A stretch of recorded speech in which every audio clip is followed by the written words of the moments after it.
cette première partie de la rencontre. Reste à ce que les Guignonnais ne se sentent pas inspirés par une telle ambiance. Bon, ils sont soutenus eux déjà par Et Florentin qui s'est relevé, Christophe. Ouais, mais il boite un petit peu quand même. Tsoumo. Ouais, et puis il n'est pas là justement pour défendre justement Sur Marty. Sur le côté droit. Et Florent Marty. On ne sait pas trop si Vincent Planté a dit à son défenseur laisse, vu son attitude, c'est pas certain. C'est un peu miraculeux l'arrêt, hein, parce qu'il est gêné, il voit Avec pas Nicolas trop. Seub, regardez. C'est l'intérieur de la jambe droite, je crois, mais Ah, il rate sa tête, j'ai le sentiment, Nicolas Seub. ah ouais, c'est un arrêt réflexe. Ouais, c'est l'intérieur de la jambe droite. C'est pas beau la délation, Ah, Christophe. il n'y a aucune délation, il y a une précision, je ne dis pas Il y a laquelle. quelque chose. Il y a quelque chose. C'est Voilà, vrai, le il y a quelque maître, on revient au jeu avec Marty dans les pieds de Niflor. Bonne défense de Leca. Eh oui, surtout depuis qu'il y a Richard Rulot qui est avec ses chevaux là-bas. Et la petite glissade de Saïd Ndjimi, je sais pas si... Quel est l'intérêt? C'est que ça marque mieux dans le sol, ça Oui. bloque mieux. chose. Ça marque bien côté Ça droit. aussi, Marty, Marty. ouais. Et le but sera accordé. Oh, il a accordé. Oh, il a accordé. Monsieur Ndjimi a jeté un œil vers ouais. son arbitre assistant, l'ouverture du score à 1-0. Il y a un doute effectivement sur la position du buteur. À la 21e minute de jeu. Alors là, Dans il est le dos hors de jeu. le maître. Enfin, le Dans futur buteur est hors jeu au tout départ. Mais c'est pas lui qui joue le ballon. Dans le dos de le maître, l'appel est bon, la balle est bien donnée. Et ça va être ici. Ouais, non, il n'y a pas hors-jeu, il n'y a du pas tout. hors-jeu. Non, il est parfaitement valable ce but, ouais. C'est quand même. Il y a un bon débordement. Là, c'est une frappe, non? Manqué. C'est frappe manquée. Et Niflor, pied gauche. Le diplômé, non pas du dernier rang, mais du premier rang avec Bruno Martini notamment. Enfin, ils n'ont pas encore le diplôme. Bruno Martini, le gardien de hand, hein, qui sera avec nous logiquement. Franck va aider, mais reste un peu côté droit pour assurer les débordements là-bas. Et coup de chapeau pour l'instant au COP Malherbe qui continue de pousser malgré le score de 1-0 en faveur des Forgerons. Qui se présente encore devant avec Niflor. Marty. Il y avait une prise à deux sur le porteur du ballon. Niflor, Rodriguez. Guignon qui joue bien le coup, hein, parce que ça, il y a de la maîtrise technique, il y a du mouvement, et puis il y a la moitié de l'équipe qui de toute façon reste en place quand l'équipe attaque. Bonne, sérieuse averse avant le match, donc avec des conditions idéales quand même, hein, parce qu'il pleut plus, il fait un petit peu plus frais là maintenant. Il n'y a personne là-dedans. Le grand écart. Et belle relance. Ouais, il est pas mal. La réussite est là pour Florent Marty. Oh, il y a faute. Avantage, a fait signe monsieur Ndjimi. Son côté droit, c'est-à-dire parce qu'il avait anticipé la frappe par-dessus le mur.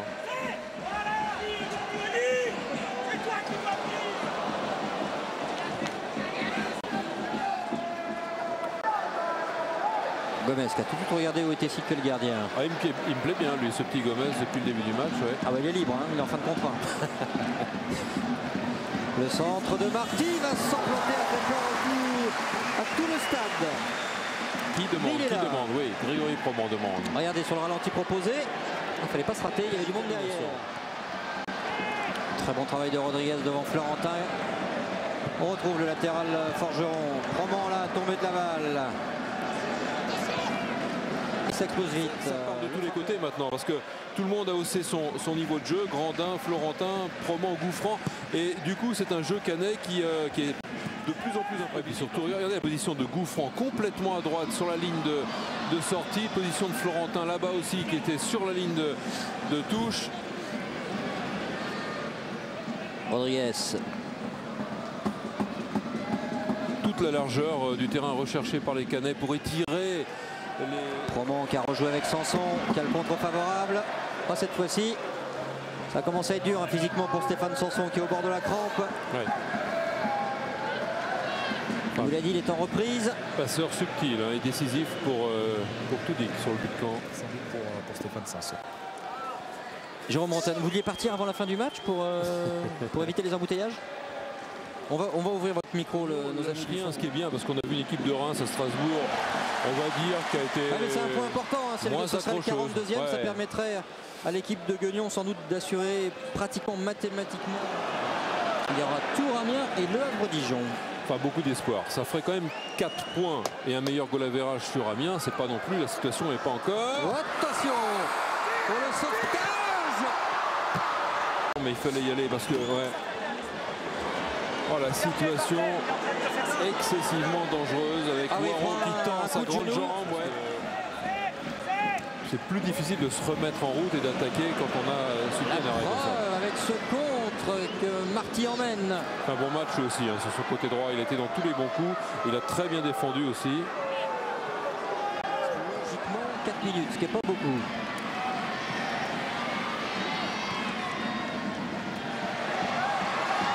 Tudik qui n'a pas amené son ballon dans la direction qu'il souhaitait.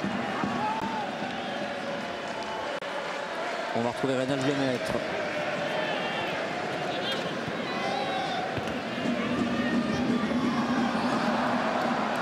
Marty qui a pris le meilleur. Waro contré à son tour. Tudik qui croit en tous les cas. Retour de le frappeur. Bernardel sur son pied droit en difficulté. Et bon travail de Marty. Ah, il a fait un sacré match aussi, vraiment. Tsumu aussi, très...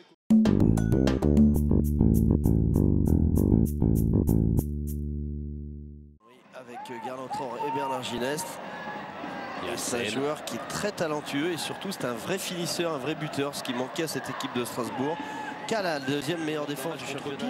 Le président Gineste s'en était pris à l'équipe, mais bon, ce match il a été remporté et à la fin on fera les calculs et on le sait bien, eh bien pour monter il faut des points et les points il faut les gagner. Le meilleur joueur du mois, vous pouvez voter sur eurosport.fr. Il y a un habitué, il y a Johan Gouffran également, le Canet, auteur d'un doublé tout simplement.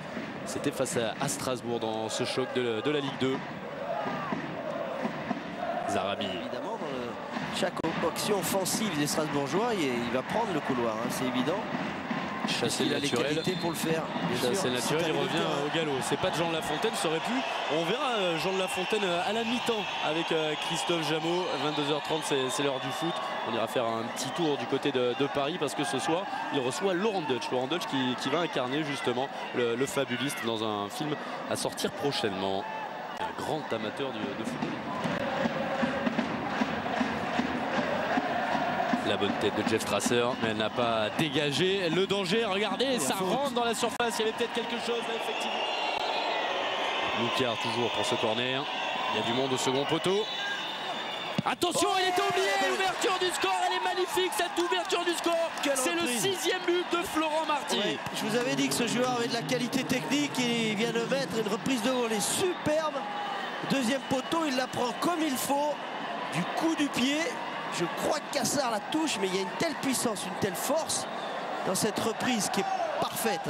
Alors, qui ne peut pas la dégager. Stéphane Cassard, on le revoit au ralenti. Il y a une mésentente défensive là. Qu'est-ce qui se passe? Il est tout seul. Oui, exactement. Johansen qui pas trop au marquage. Et Deveau qui est lobé. Regardez, il va s'effacer. Il pense qu'il y a... C'est la cour. Guillaume Lacour. Un geste à la Jean-Pierre Papin, j'allais dire. Exactement. Reprise de volée magnifique. La patate. Ah, il la prend comme elle vient. Au premier poteau. Abou s'y met la tête. Il est décapité. Et sur ce coup-là, Florent Marty il revient à égalité avec Guillaume. Strasbourgeoise peut-être. En tout cas, il va falloir avec Johansen par-dessus.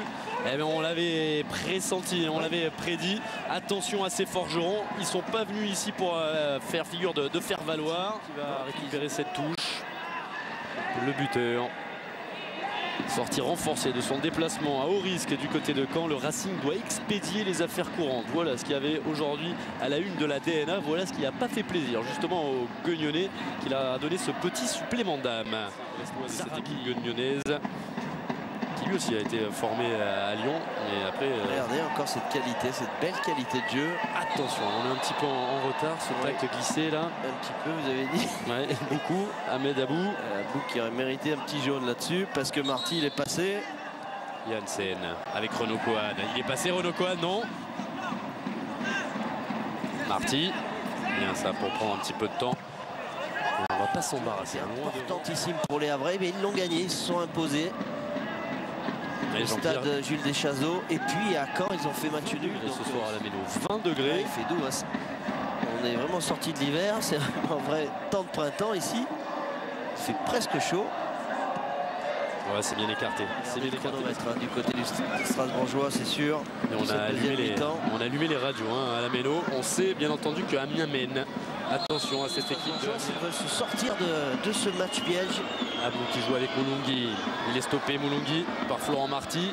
Ce sera une touche pour les Strasbourgeois. Combien 5-6 points par rapport par rapport à Amiens. Par rapport à Amiens, il y a beaucoup de maillots jaunes. Pas pour longtemps avec Abou maintenant qui va aller au pressing. Le tacle de Florent Marty. Rien dit monsieur Philippe Gasquet. Et ce sera... Il va avoir encore plus de pression puisqu'effectivement il joue avec le grand cop du Racing Club de Strasbourg à sa gauche, juste derrière lui. Et déjà Guillaume Waro qui a la balle. Heureusement qu'il ne s'est pas retourné. Jeff Strasser était vigilant.